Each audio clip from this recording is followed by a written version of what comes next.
चला असं सांगायचं ना थोडं. ओके, ही तुमची सोय केलेली आहे, सोय केली म्हणून परत तुम्ही नेक्स्ट टाइमला झोपू नका. का बरं झालं सर, सोय केलेली असली असती आधीच कळलं असतं तर आधीच निवांत केलं असतं. भजे बिजे बोलवायचे नाही ना, तुम्ही हाच म्हणणार आहे. आमचं काय आता काही आहे काय?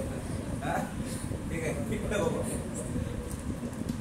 मॅग्नेटिक मटेरियल मधला सेकंड पॉइंट आहे, कारण तुम्ही जर आणणार असाल तर त्यात काय वाईट आहे.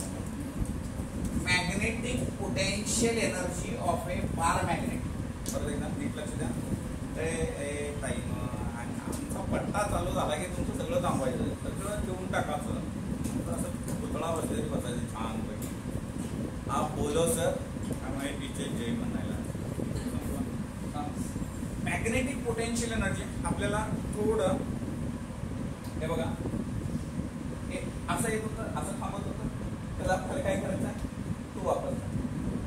त्याला काय करायचं आपल्याला, तू वापस जा. वापस जा म्हणजे काय करायचं, एक्सटर्नल टॉर्क काय करायचं, एक्सटर्नल टॉर्क. हे टॉर्कचं फॉर्म्युला काय होता, टॉर्कचा फॉर्म्युला पण समजेल आपल्याला. टॉर्क काय होतं, तो बरोबर mb sin थीटा. m काय मॅग्नेटिक मोमेंट आहे, m काय मॅग्नेटिक मोमेंट आहे, b काय मॅग्नेटिक फील्ड आहे, आणि हे काय असणार आहे sine theta. Theta is the angle between m and b.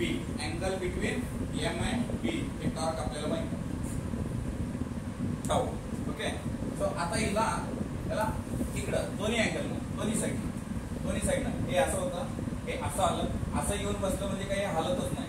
का तर ह्याला असं पॅरलल जर फोर्स लावला, असा फोर्स लावला तर हे काय हालतच नाही. किंवा ह्याला असं ओढलं तरी पण हे फिरणार नाही, त्या काय संबंध नाही. मग ह्याला कसं लावावं लागेल आपल्याला, परपेंडिक्युलर फोर्स जर असं मला लावायचं झालं तर स्मॉल पहिल्यांदा ऍक्ट करूया आपण. कसं ऍक्ट करायचं, स्मॉल, छोटस, एवढंच.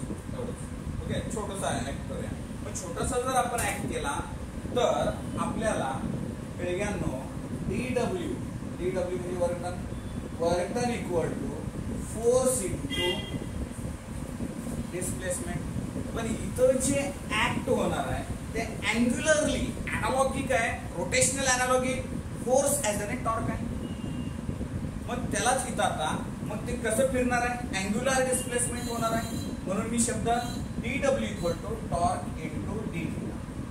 पण हा टॉर्क कसा आहे, एक्सटर्नल टॉर्क आहे. टॉर्क कसा आहे, एक्सटर्नल आपण ऍक्ट केलं ना, ह्याला एक्सटर्नल फोर्स दिला, त्यामुळे काय झालं, एक्सटर्नल टॉर्क ऍक्ट केला. So W is equal to, suppose I want to rotate, this is an a circular, हे असं फिरवायचं मला. ओके, तर मग हे काय परत इकडं असं. ओके, तर टेरिंग फिरवले का गाडीचे. Okay, same that like. मग मला जर हे लागायचं असं तर त्याला कम्प्लीट आपल्याला काय करावं लागणार आहे, सगळे डीडब्ल्यू म्हणजे सगळे स्मॉल ओरिजिन ऍक्ट करावं लागणार आहे. Means DW is equal to काय येतं, इंटिग्रेशन ऑफ डीडब्ल्यू. सो जे होणार आहे ते 0 पासून चालू होणार आहे सर. थीटा कुठं आहे, 0 पासून काहीतरी किती अँगल डिस्प्लेस होणार आहे, थीटा इतका अँगल डिस्प्लेस होणार आहे. इकडे हे असं जाईल. मग मला जे वर्क डन आहे, जे डब्ल्यू आहे ते आपल्याला इथं काय असणार आहे. सो डीडब्ल्यू ची मी व्हॅल्यू ठेवतो इथं काय, टो इंटू डी थीटा. मग माझ्याकडं तो काय आहे, टॉर्क काय आहे, mb sin theta into D theta. मग याच्यात मॅग्नेटिक मोमेंट बदलणार नाही किंवा मॅग्नेटिक फील्ड बदलणार नाही. मग mb सर जेव्हा इंटिग्रेशन येतं तेव्हा आमचं डोकं डायरेक्ट बंद पडतं, direct switch off, no charging. Integration आलं की आम्ही हालायला चालू होतं असं अगदी सर हे काय घेतलं, हे साफ सोडी घेतली. आता इथं जे आहे mb बरोबर sine theta into D theta, हे काय आलं, वर्क आलं. मग मला आता एक इंटिग्रेशन टॉपिक आहे त्याचा. ओके, तो फार छान आहे, 45 दिवस चालतो. So integration of sine theta याचं डी थीटा बरोबर, काही लोक म्हणजे बायोलॉजी बरं झालं पाहिजे याला एवढ्या दिवस कुणी शिकायचं. आता इथं जर बघितलं मायनस कॉस थीटा, याचा जो अँगल असतो तो काय असणार आहे, मायनस कॉस थीटा. हे जे इंटिग्रेशन आहे हे फॉर्म्युला आहे, हे काय फॉर्म्युला आहे. आता तुम्ही म्हटलं खोकला आलाय सर, गोळी खायची का खायची, ह्याचा जो फॉर्म्युला आहे तो काय मायनस कॉस थिटा, ह्याचा फॉर्म्युला काय मायनस कॉस थिटा, हे प्लस सी असतं, पण ज्यावेळेस इथं लिमिट घेतो त्यावेळेस हे प्लस सी नसणार आहे, म्हणजे मी इथं 0 to थिटा घेणार आहे. किती घेणार आहे? फक्त 0 to थिटा घेणार आहे. मग आता इथं बघायचं, जर वर्क डन बरोबर W बरोबर मी असं लिहू करे मायनस MB कॉस थिटा, का साइन थिटाचं मी काय लिहिलं कॉस थिटा लिहिलं. मग वर्क डन म्हणजेच काय आपल्याला एनर्जी आहे, पोटेन्शियल एनर्जी. ती कसली पोटेन्शियल एनर्जी आहे? मॅग्नेटिक आहे, म्हणजे मॅग्नेटिक. सो UM लिहितो बरोबर मायनस MB कॉस थिटा बरोबर मायनस MB कॉस थिटा. मला हा फॉर्म्युला मिळाला आहे. कुठं? याच्यामध्ये जी पोटेन्शियल एनर्जी जी होती ते किती आहे, किंवा त्याच्यातलं वर्धन जे आहे ते किती आहे? Minus MB cos theta. मग इथं पुन्हा येणार केस फर्स्ट. काय घ्यायचं सर केस फर्स्ट मध्ये? Suppose M bar and B bar are कसं सर? Are parallel. पॅरलल म्हणजे थिटा किती असणार? 0. मग कॉस 0 किती असतात? पटकन सांगायचं. कॉस 0 1. मग UM किती आहे आपल्याकडे? Minus MB. किती येतं? मायनस MB येतं. हे झालं आपल्याला कसं मिळतं? मिनिमम मिळतं. किती मिळतं? हे मिनिमम. बघूया ना आपण मिनिमम मिळतं का मॅक्सिमम मिळतं. इथं यालाच आपण, हे जर मिनिमम असेल कमीत कमी असेल, इथं मी शब्द लिहितो हे minimum. That is mean by stable equilibrium. त्याला अजून एक शब्द काय? Stable. Stable equilibrium. Okay, stable equilibrium. So हे जे आहे that is an minimum energy, that is mean by that situation is an stable equilibrium. इथं घेतो case number 2. Case number 2 M bar and B bar पिळग्यांनो perpendicular. Perpendicular म्हणजे angle सांगा रे. So theta equal to 90 cos 90. 0 तुम्ही लिहायची वाट बघायला लागलो तो सर.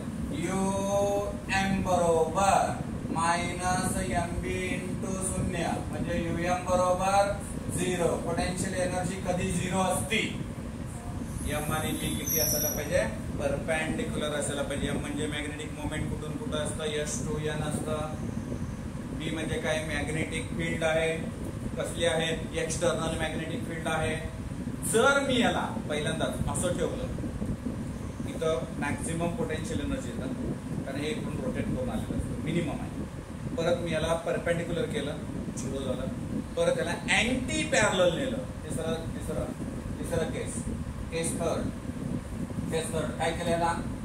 Anti parallel. अँटीकड नेला. तर पुढे काय होणार आहे बघा? M bar and B bar are the anti parallel, that is mean by theta 180 cos 180 नाहीये. ओके, किती आहे? -1. किती आहे? 180 -1. So cos -1 then U value सांगा किती येणार आहे? UM मायनस MB -1 किती आलं रे? हे मॅक्सिमम आलं. मला किती मिळालं? मॅक्सिमम. किती येतं? MB that is mean by unstable equilibrium. कसं असतं हे? Unstable stable equilibrium. Unstable equilibrium. हे अशा पद्धतीनं हे काय झालं रे? Magnetic potential energy for a किंवा ऑफ ए बार मॅग्नेट कुठं? युनिफॉर्म मॅग्नेटिक फील्ड मध्ये. बट याला ग्राफिकली दाखवा असं म्हटले. बट काय म्हणते याला? ग्राफिकली दाखवा. मग ग्राफिकली कसं दाखवायचं आपण याला? बाळांनो, याला इथं काय केलं आपण? एक स्ट्रेट लाईन इकडं, इथं व्हॅल्यू दाखवू आपण. अँगल हे 0. इथं प्लस MB. इथं दाखवू आपण मायनस MB. इथं दाखवूयात आपण याला 90. इथं दाखवू आपण आता इथं किती घ्यायचं? 180 घेऊ. 0 90 180. तेच अँगल बघितलेत का बघा? तेच अँगल बघितलेत का बघा आपण? ओके, चलो ठीक आहे. मला सांगा, ज्या वेळेस अँगल 0 असतो, त्यावेळेस एनर्जी किती आहे रे? ज्यावेळेस अँगल 0 असतो त्यावेळेस एनर्जी किती आहे? -MB. -MB पासून ते कुठं जाणार आहे? 0 ला जाणार आहे. -MB पासून ते कुठं जाणार आहे? 0 ला जाणार आहे. ओके, मग पुढं हे 0 झालं ना? किती? 90 ला 0 झाले की? बघा 90 ला 0 झालं. मग परत 180 ला हे किती आहे आपल्याकडं? Plus MB.